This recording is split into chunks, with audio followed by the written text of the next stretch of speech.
et bien nous revoilà. Salut. Pour cette troisième vidéo. Pour rappel, la première vidéo, c'est les contraintes et les points négatifs salle de bain cuisine.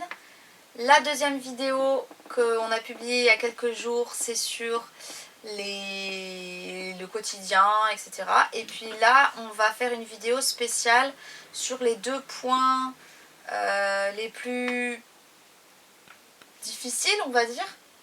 En tout cas, pour nous. Et oui, ce serait peut-être différent ça pour serait d'autres peut-être personnes. différent pour d'autres personnes. Ouais. Alors, ces deux choses, c'est quoi? Première, c'est les écarts de température. Et Steph va vous parler de la forte chaleur en été parce qu'il l'a vécu directement. On n'habitait pas encore dans la caravane, mais lui, il y était tous les jours. On a fait tous les travaux en plein été, donc ouais. Bon là après, c'est vrai que pendant les travaux, la caravane était en plein cagnard. Donc c'est dû à l'emplacement aussi. Après, si on était sous les arbres, on n'aurait pas forcément eu trop ce problème, mais là, ouais. Et c'est vrai que les températures, ça monte vite, très vite et très haut. Donc je suis à grande goutte. Alors, on aurait pu croire des fois qu'il était tombé, enfin qu'il s'était trompé. Ah mais j'avais l'impression d'avoir sauté dans un lac ou quoi, et c'était pareil, hein, donc c'était assez impressionnant. Mais bon, c'est vrai que ça dépend tout l'emplacement. Si on se met sous un arbre ou quoi, on aura moins ce problème. Et puis bon, tu travaillais. Si on est à l'intérieur et qu'on fait des courants d'air, en septembre, quand on a emménagé, il faisait encore un peu chaud, donc on faisait des courants d'air, etc. Mais ça va, ça restait vivable. Mais ouais. Mais c'est vrai que ouais, ça montait très vite, très haut, et c'était très contraignant, et aussi dû aux travaux.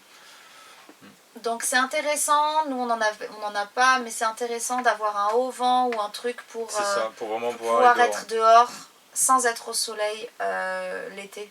Moi, on vous le conseille vraiment. Ouais, ça devient un peu vital. C'est ça. Et de trouver des endroits où il y a quand même un peu de fraîcheur. Donc ça c'est par rapport à l'extrême chaleur. Après il y a l'intersaison qui est aussi assez contraignant parce qu'il fait aussi chaud la journée que l'été. Le soleil tape et ça chauffe vraiment la carlingue. Donc à midi, on pouvait être en débardeur short, alors que le matin, on était avec la polaire et qu'on grelottait sous la couette, quoi. C'est vrai qu'il y en a beaucoup d'évolutions. Et bon, après, là, c'était le début, donc après, nos corps s'habituent. Mais là, le temps de s'habituer, ça a été un peu rude, surtout pour toi. Ouais. Moi, ça allait mieux, parce que j'ai plus l'habitude, mais Anne a eu plus de mal. Après, c'est vrai que là, on a aussi l'hiver où on ne chauffe pas volontairement la nuit. Parce qu'on a un poêle et que c'est contraignant de l'entretenir le soir. Alors on pourrait essayer de faire en sorte que ça tienne la nuit. On a essayé d'ailleurs. On a essayé, mais ça nous a saoulés. Ça nous a sérieusement gonflé, ouais. Et donc du coup, on a lâché l'affaire, on a racheté une bonne couette. Et on dort comme ça. Attendez, la bonne couette, je cherchais une couette très très chaude. Et j'ai trouvé une couette Monsieur Madame quand même. C'est son nom, hein. Où en fait, il y a un côté chaleur moyenne ou grande chaleur pour monsieur. Et l'autre côté, c'est extrême chaleur. Et comme lui, il est moins frileux que moi, j'ai dit bah c'est parfait et on a pris ça. Et c'est vrai que c'est super. Après on dort, il a fallu s'habituer à dormir. Moi j'avais l'habitude de dormir pieds nus, j'aime énormément dormir pieds nus. Bah là je dors avec des chaussettes, voire 2 chaussettes. Moi aussi. Et ça impose... Ouais, tu dors avec des chaussettes aussi.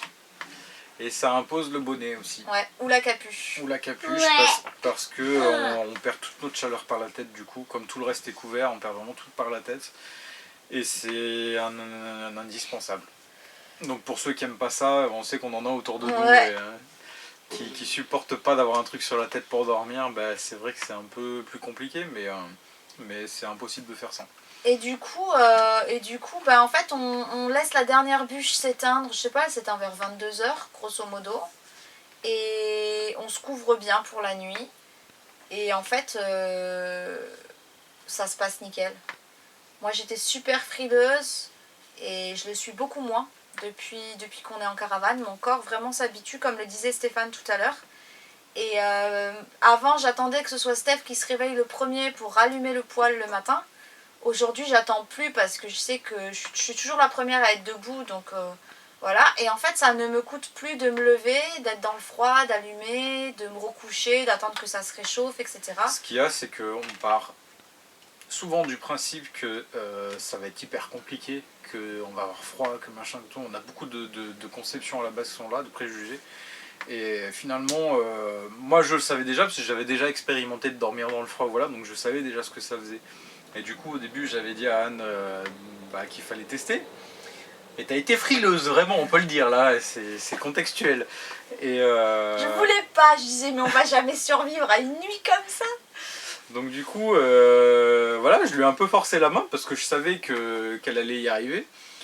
Et puis finalement, ça s'est très bien passé, première nuit. Bon, alors, c'était avant le changement de couette, donc La première il y nuit, a eu j'ai des eu petits froid. moments un peu plus compliqués, mais c'est vrai qu'elle a entrevu le fait que c'était possible, et en rachetant la nouvelle couette, ça s'est très bien passé.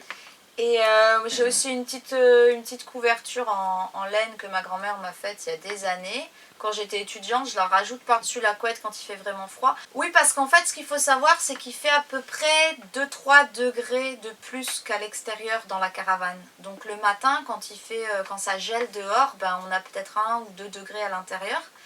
Et voilà, il faut s'y préparer, quoi, parce que nous on n'a rien d'autre qui chauffe que le poêle, donc quand le poêle s'arrête, le froid de l'extérieur il rentre vraiment, il est vraiment pénétrant. Là ça va parce qu'en ce moment il fait vraiment doux et voilà, on a très peu de température négative à l'extérieur. Si ce matin ça avait gelé, mais ça faisait longtemps que ça n'avait pas gelé.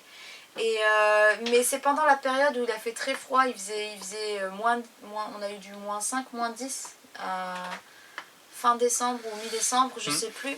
Et là, c'est vrai qu'on sent que dans la caravane, ça caille vraiment, quoi. Et il faut bien 1 heure et demie, 1 heure et demie pour que le poêle réussisse à réchauffer l'intérieur. Donc en fait, c'est surtout ce passage-là de la journée qui est compliqué difficile à gérer. C'est pareil, on s'y habitue, honnêtement, ça va prendre le coup. Janae, elle le sait, tant qu'il fait vraiment froid, elle se sort lève pas de pas. son lit. Elle y reste, c'est une contrainte aussi. Donc en général, Mais, moi je me réveille avant tout le monde, j'allume le poêle, mais voilà, je l'allume vers 7h, 7h30, donc il faut compter 8h30, 9h pour se lever quand il fait vraiment froid. Là par exemple, je l'ai allumé ce matin, il était 8h. À 8h30, 8h40, c'est bon. Comme il fait doux, il suffit d'avoir mis bien le peignoir et ça va, elle peut sortir sans problème, quoi. C'est ça. Donc voilà, c'est des petites choses par rapport aux températures. Ça permet au corps de s'affermir, hein, tout simplement, Et de se fortifier. là encore, ça prouve une chose, c'est qu'on a une capacité d'adaptation qui est supérieure à ce qu'on croit. Et ça te l'a prouvé, hein, parce que tu n'y croyais pas, non, c'est vrai. et ton corps t'a prouvé. C'est vrai. Et on n'est pas plus malade, hein. C'est pas parce qu'il y a des chocs des différences de température qu'on est plus malade, parce que quand il fait froid, même l'inverse. Ouais, non mais carrément. Quand il fait froid, on est bien couvert, on fait attention, et voilà. Et c'est juste une question d'avoir les bons gestes, les bonnes habitudes, et il faut s'y faire au début. Au début, on tâtonne, et voilà, tout simplement. Après, c'est vrai que malgré tout, ça sort de sa zone de confort. C'est un prix à payer.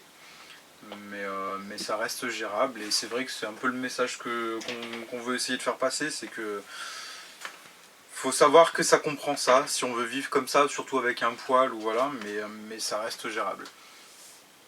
Après, j'avoue que si j'avais un bébé à allaiter en pleine nuit, je pense que je réfléchirais à une autre façon de garder la chaleur. Parce que là, je suis peut-être la seule à me lever pour aller faire un petit pipi la nuit, et j'ai froid aux fesses, mais ça va, quoi. Sinon on se lève pas la nuit et du coup on souffre pas du froid. Si vous êtes une famille, que vous avez des bébés, qu'il faut vous lever pour eux la nuit ou les allaiter ou quoi, là c'est sûr que le froid il est plus dur, il est vraiment plus dur à encaisser, et je pense qu'il faut trouver une autre alternative, un truc d'appoint, quoi, pour la nuit, ou alors il faut alimenter le poêle la nuit. Nous on a fait le choix de pas le faire parce que c'était trop embêtant pour nous, mais on peut trouver une façon de le faire.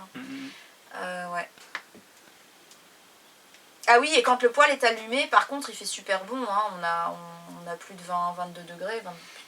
Disons qu'on le garde toujours au minimum, parce que même quand il fait très froid, il chauffe suffisamment.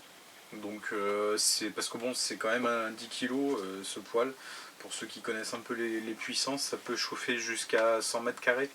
Un appart de 100 mètres carrés ou une maison. Alors il y a beaucoup de déperdition chez nous. Donc c'est vrai que entre la déperdition et le fait qu'on le met au minimum, finalement ça chauffe ce qu'il faut, quoi. Donc, Mais c'est vrai que souvent les gens nous disent alors vous avez pas froid en caravane? Ben en fait on a moins froid chez nous que chez vous. Souvent quand ouais. on va chez les gens je m'habille plus. Là je suis assez habillée parce que je suis un peu malade. Mais sinon à l'intérieur d'habitude j'ai même pas besoin de ma grosse polaire quoi. C'est une chaleur vraiment vraiment agréable. Et on l'aime bien notre Paul. Du coup on en vient à la deuxième contrainte qui est l'humidité.